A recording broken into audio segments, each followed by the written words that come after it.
guys, it's me Stephen and welcome back to the channel. Now I know it's been 2 months, but you should expect it by now. So Crisis on Infinite Earths is over and it's back to regularly scheduled programming for the Arrowverse. Batwoman and Supergirl knocked it out of the park with their mid-season premieres, and now it's Arrow's turn. Kind of. This week's episode was a backdoor pilot for Green Arrow and the Canaries, a show focusing on Mia Smoke, former Black Siren Laurel, and Dinah Drake. Now as soon as this was announced, I was fully into the idea, and last night I watched it. So today we're going to talk about 5 great things and 2 not so great things from the backdoor pilot of Green Arrow and the Canaries. Also, a full spoiler warning is in effect. First great thing is the post-crisis world.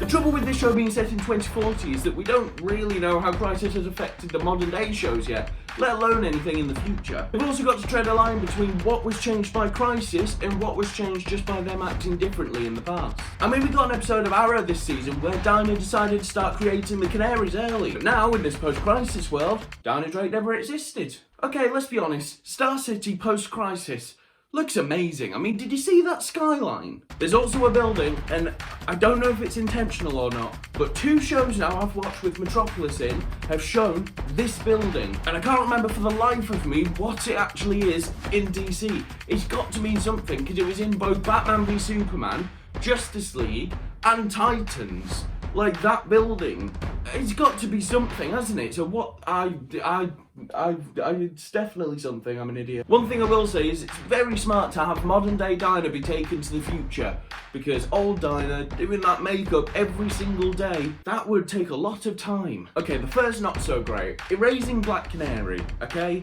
Okay, I might be wrong here, and maybe I'm misinterpreting the line. If so, it's not my fault, it's the dialogue's fault. Listen to this line. When I got here, I found out that I don't even exist. I'm sorry, how is that even possible? I don't know, but there is no trace of Dinah Drake or the Black Canary. Okay, she didn't say my Black Canary, she said no trace of the Black Canary.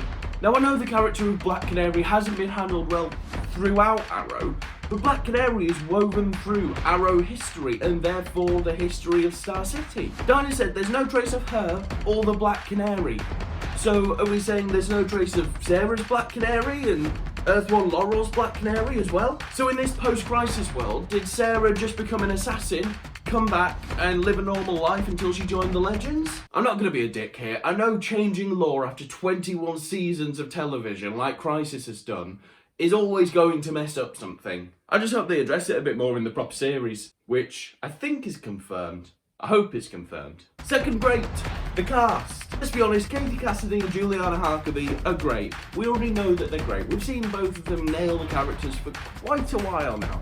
So, I'm going to talk about the new cast members. Ben Lewis as William, Joseph David Jones as Connor, and Andrea Sixtos as Zoe, and I apologise profusely because I definitely butchered that pronunciation. We didn't get to see much of them in this episode, but it's a pilot. Things have to keep moving, you can't give every character an arc in 40 minutes. But they've all been great so far. Zoe still being alive will be interesting because she's obviously going to become a vigilante at some point, otherwise there'd be no point bringing her back to life. But is Dinah going to train her again, knowing what happened last time? Or are we going to get an Earth 1 Laurel storyline repeat where she kind of goes out and does it herself, so they put her in the team to keep an eye on her? Charlie Bennett as JJ, I mean, nobody would have expected JJ to be the way he was in this episode, and that's credit to both the writing and the acting. For most of the show where he was an actual suspect, you couldn't tell one way or the other whether he was actually guilty. Because of the new timeline and the JJ we're presented with, you spend the whole time going, is he though? Last but not least, Kat McNamara is a revelation. It's kind of hard to judge this as a new show because we know most of the characters and the actors have been around for a couple of seasons now. But Kat McNamara has so much to do in this episode. Not just because she's arguably the main character, but also she has so many emotional stakes to put across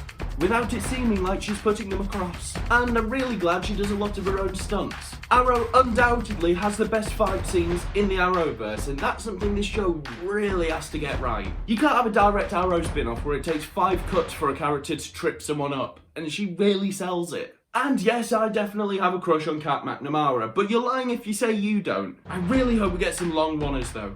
Nothing gets me going in a superhero show more than long one-shot action scenes. Okay, the second not so great thing. Erasing everyone's character development. Okay, this might genuinely be my biggest gripe. Season 8 of Arrow has been so good for the character development of Mia, William and Connor, among others. And to me, when she got a suit in Crisis Part 1, it felt so good. It felt so good because it was earned. Sure, there'd been comparisons drawn between Oliver and Mia before, but this was the first time it was set up as a passing the mantle situation, and it worked so well. William got to resolve the issues he had with his father abandoning him in his eyes, and he got to come out to his dad, and to see the father-son relationship build between Connor and Diggle in just a few episodes was incredible. But now, because we're post-Crisis, which is a good reason, but really it's because this is a new show and we need something to fill 22 episodes of a season, it's all gone. I mean, Mia gets her memories back at the start of the episode, and it takes her until the end of the episode to get the suit back on. And weirdly, that didn't feel earned, because it's not the same Mia, even though it is. Crisis. When she put the suit on at the end of the episode, it didn't really feel like she was taking the mantle of the Green Arrow. It felt like, well, it's the end of the pilot episode for the new show, so she kind of needs to wear the Green Arrow costume. I just feel like they've written themselves into a tricky situation now, because either William and Connor get their memories back, which will be a bit jarring to just suddenly go back to the Arrow Season 8 characters, even though in my opinion that's the best option, or they'll develop into a team again over the course of the season, but that'll just be frustrating to the viewers because we've just watched a season and a half of them developing into a team. You'll be pleased to know that's the last of the not-so-greats. Third great, the mysteries. I am so here for a story about how Dinah disappeared in 2020, the day after Oliver's funeral, and woke up in 2040. I'm also interested in Laurel having information about 2041, and Sarah being the one who told her. And I'm going to be so annoyed if it's never referenced again that Sarah helped her. Can we please get Katie Cassidy on Legends? Fourth grade, not primarily about being a woman. Now, I know what you're about to say, and Jesus Christ, please hear me out. There is absolutely nothing wrong with making TV shows or films based on female superheroes.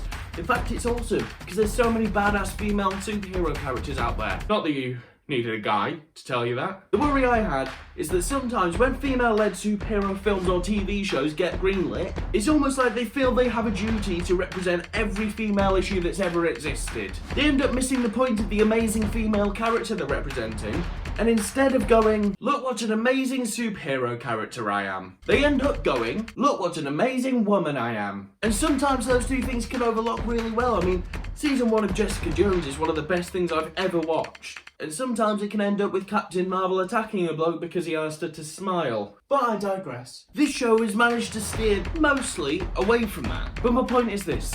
This whole episode was just 3 female characters being badass because they're well-developed, badass characters. Jesus, that went on a tangent. Final great thing, the setup.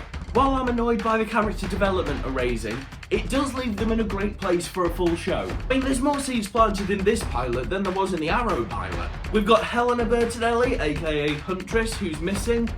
Now, the question is she missing because she's going to come back up later in the story, or is she missing because she's about to be in the Birds of Prey film and they're not allowed to use Huntress anymore? You can never tell. Also, before I forget, I've got to show you this clip because I actually squeaked with excitement. Welcome back.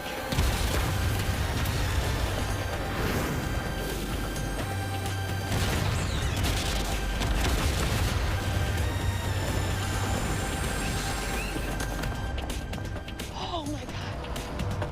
Who are you bitches?